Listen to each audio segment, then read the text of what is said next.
ទ្របក៏ថាពួយយ៉ាងនឹងក្បែរគ្នារហូតដល់ថ្ងៃដែលបងព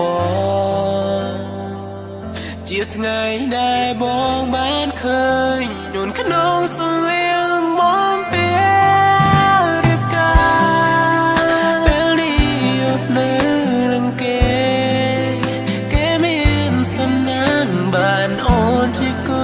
ជីវិតរីឯបងដេញអមតុងរាអាតែបងខកដែរឬទេបងគ្មានអ្វីដូចគេ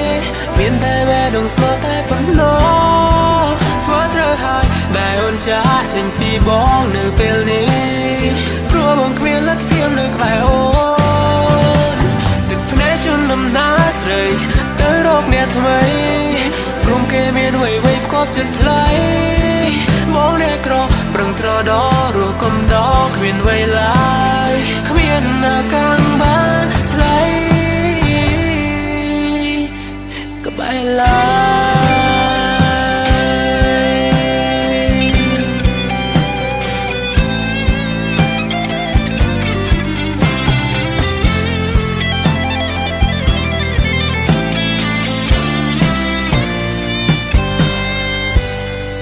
ទ្របក៏ថាពួយយ៉ាងនឹងក្បែរគ្នារហូតដល់ថ្ងៃដែលបងពជាថ្ងៃដែលបងបានឃើញនួនក្នុងសំលៀងបងពេលរៀបការពេលនេះនៅនឹងគេមានសំណាងបានអូនជាគូជីវិតរីឯបងដេញអមតុងរាអាតែបងខកដែរឬទេបងគ្មានអ្វីដូចគេ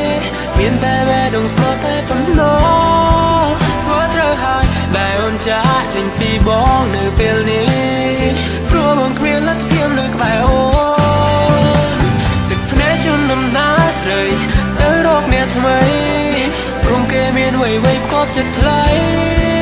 បងអ្នកក្រប្រឹងត្រដល់រស់កុំ